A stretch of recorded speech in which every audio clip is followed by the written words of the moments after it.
Okay, it is the 11th of April, and the lands are being tilled today, of all days.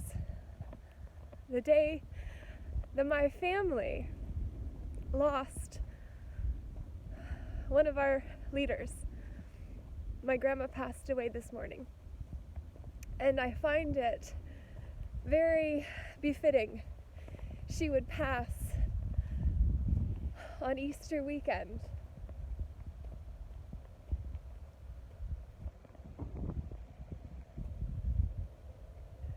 And that the farmers that have rented our land would choose today to be when they till the soil and turn it anew.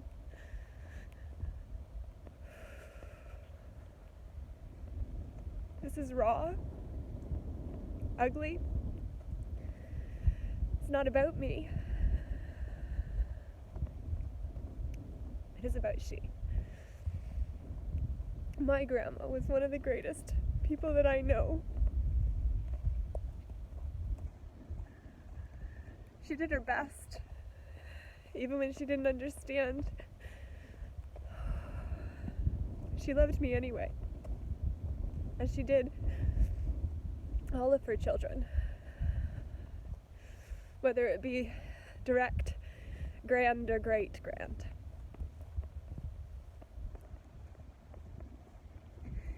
In life, we lose many. And if they say that she passed after testing positive for COVID-19, I'll not be surprised. Just saying. She suffered for a very, very, very long time.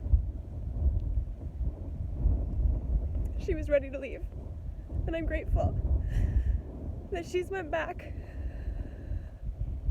to the light we all come from, we all return to, and that we all feel separate from in the meantime.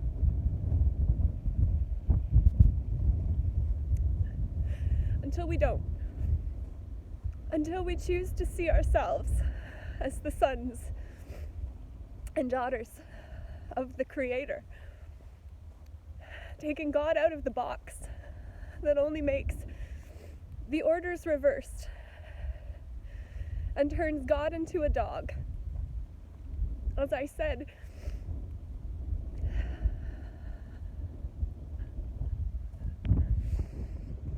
when I was in an institution as the eagle or hawk or some divine bird flies above, reminding us of the fact messengers come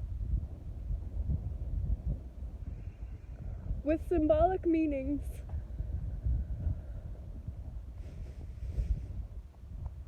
Because they are here to let us know we're not alone, that we're all in this together, and that this virus that is keeping us separate from each other, social distancing, is intentionally called that instead of physical distancing because we're being trained and conditioned to fear each other.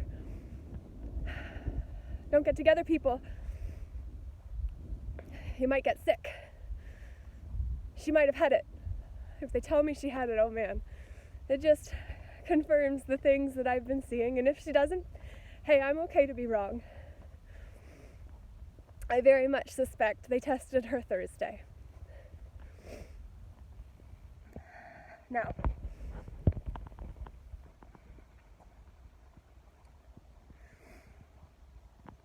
when I was in the mental institution, which was when my freedoms were removed, in the same way we risk having our freedoms removed,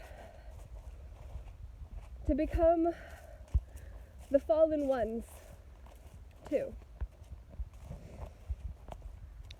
When I had my freedoms removed in the hospital, beforehand, when I was in a bit of a crazy story about the fight between the fearful and the faithful, and the different ways that I could see it playing out outside of myself, because I hadn't fully understood the fact at that time that the fight was within. They say St. Francis of Assisi literally battled demons outside of himself physically, was black and blue and bruised, and he was experiencing the fight of the demonic forces against the light, of whom we all are, as sons and daughters of the One. Now, when I called myself in to the OPP, the Ontario Provincial Police, because I tried to get to the embassy feeling like having seen, from my perspective, the things that were not provable, and still are not yet. Maybe never will be, who knows? It's only my BS that I share with you from my perspective. I'll take time to take a stand and share this point and end this message short and sweet. I called the embassy and was told that the whole country is supposed to be safe, therefore we can't get to an embassy. So my only alternative was to call the OPP, and I did. And I drove home from Toronto after having got back from Arizona, where I'd had a crazy experience and laid over in DC, which I called the snake pit,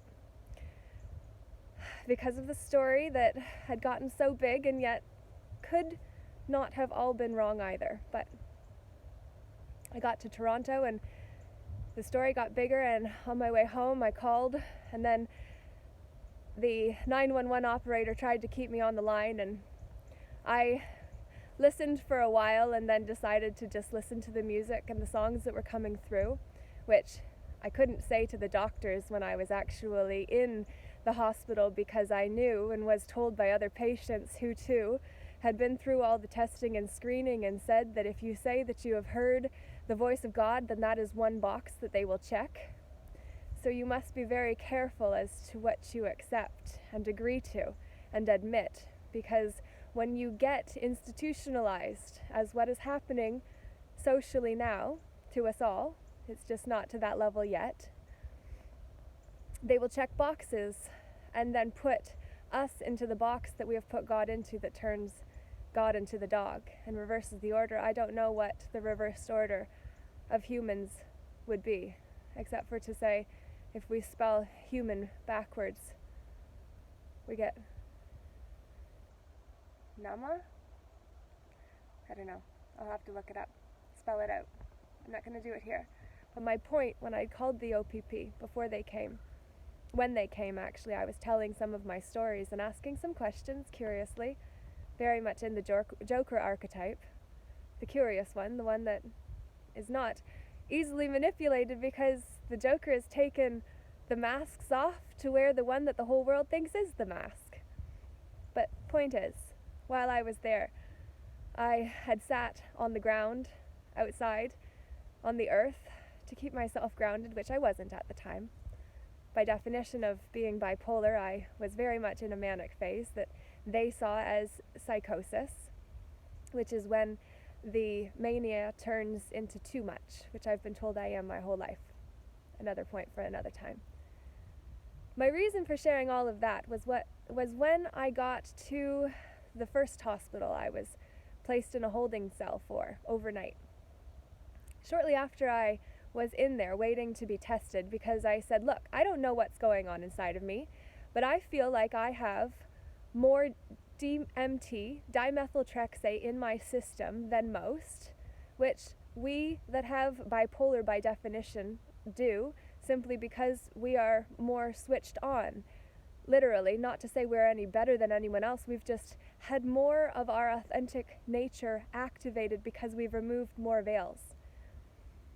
And my point is that while I was waiting, I noticed that 3 ants had crawled onto me And now we're on the floor of my prison cell.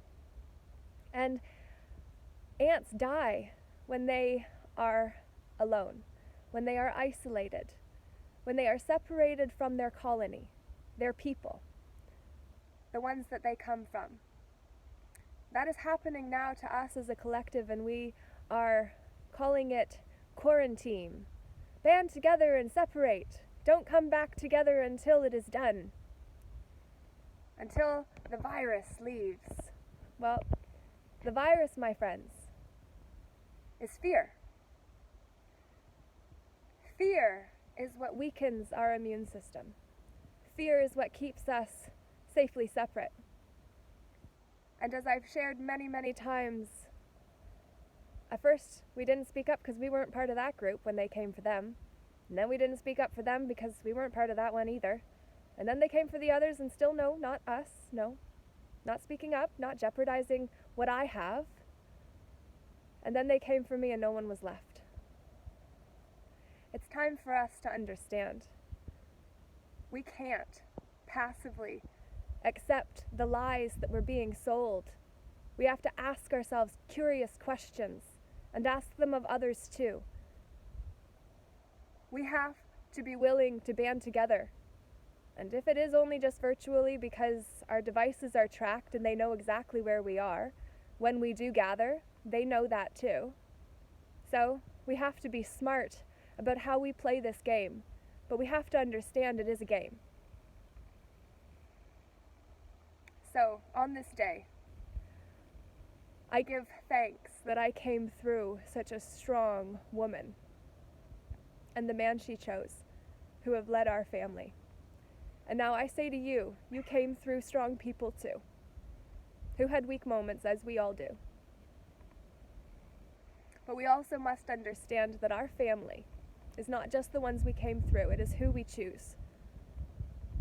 She didn't come through the Hamilton family, but she became a Hamilton. I was born a Hamilton, and may remain one always, simply because I'm proud of where I come from. I'm proud of my roots. I'm connected to my roots. And I hope you are too. If you have grandparents, parents, relatives, ask questions about your history. Know where you came from, because they have been through things that we have not. And loss strengthens us. Be willing to be vulnerable. Be willing to let people see you in the moments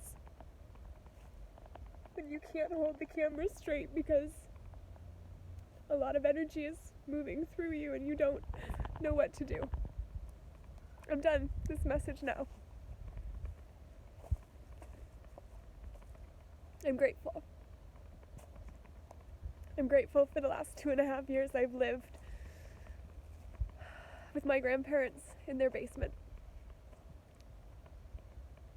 I got to listen to stories and be there for things that others only just saw snippets of.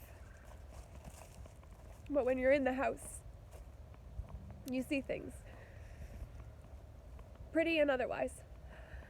And all of it give you eyes to see the lies that we've been sold. Tribal beliefs are just one form of the veil that go over top of us. Our authentic nature keep us playing small, keep us in line. They do it because they love us. And eventually, others no longer are the keepers of us, because as Don Miguel Ruiz speaks of in a book I often recommend called The Four Agreements, a Toltec wisdom guide, he talks about the process of auto-domestication, where at first an animal is domesticated and taught different tricks and commands. And unlike an animal that has to learn these commands by the master, we begin to auto-domesticate ourselves, so we then censor our own selves based on what we think the master would like. We have to ask ourselves who our master is, and we must become the master of our own realms. The worlds that we are creating within, that are being projected onto the canvas of the world that we share. It is time for us to realize we too are ants. We all have a role to play in this world. Every role is valuable. Everything is required. I'm a cashier right now. I'm standing on the front lines, shining light into the darkness where fear is present, and I'm grateful. Whatever you're doing matters too. And through it all, we must continue to connect authentically, genuinely with others. Not just superficial surface connections, but deep ones, meaningful ones. When we reach out to someone, instead of, hey, how's it going? What's the weather like? Ask deeper questions. Who are you? What do you stand for? What do you believe in? Why does it matter to you? Why are you doing the things that you are? Why are you not doing things that you want to do but don't?